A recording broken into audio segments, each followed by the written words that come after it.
بسم اللہ الرحمن الرحیم۔ السلام علیکم۔ اپنے گھر والوں اور اپنی باشعور اولاد اور اپنے تمام ماتحتوں کو اللہ کی فرمانبرداری کرنے کا حکم دینے اور انہیں اللہ کی منع کردہ چیزوں سے باز رکھنے کا بیان۔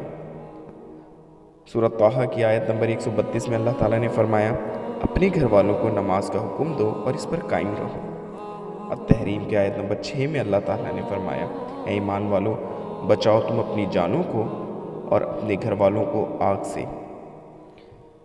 صحیح مسلم اور بخاری کی حدیث ہے، حضرت ابو ہریرہ رضی اللہ عنہ سے روایت ہے، انہوں نے فرمایا، حضرت حسن بن علی رضی اللہ عنہ نے صدقے کی کھجوروں میں سے ایک کھجور اٹھا کے اپنے منہ میں ڈال دی تو رسول صلی اللہ علیہ وسلم نے فرمایا، نہیں اسے پھینک دو، کیا تمہیں معلوم نہیں کہ ہم صدقے کی چیز نہیں کھاتے؟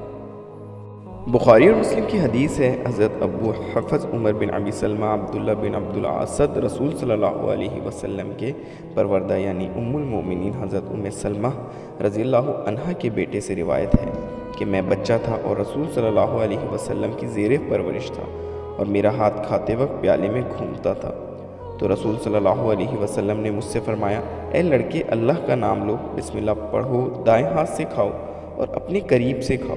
چنانچہ اس کے بعد میرے کھانے کا طریقہ یہی رہا۔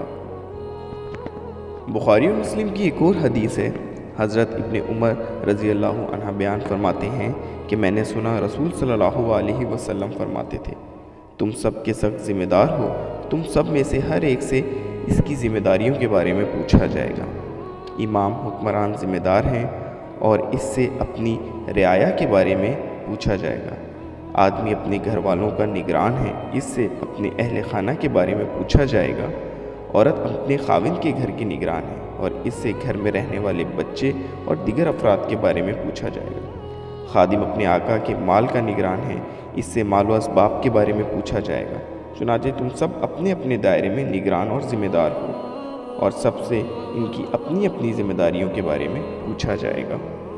ایک حدیث ہے جسے ابو داؤد نے روایت کیا ہے، حضرت عمرو بن شعیب رضی اللہ عنہ اپنے باپ اور وہ شعیب اپنے دادا عبداللہ بن عمرو رضی اللہ عنہ سے روایت ہے کہ رسول صلی اللہ علیہ وسلم نے فرمایا، جب تمہارے بچے 7 سال کے ہو جائیں تو انہیں نماز کی تلقین کرو، اور جب 10 سال کی عمر کو پہنچ جائیں اور نماز میں سستی کریں تو انہیں سزا دو اور ان کے بستروں کو تفریق کر دو۔ اللہ تعالیٰ ہمیں اسے سننے، سمجھنے اور اس پر عمل کرنے کی توفیق نصیب فرمائے۔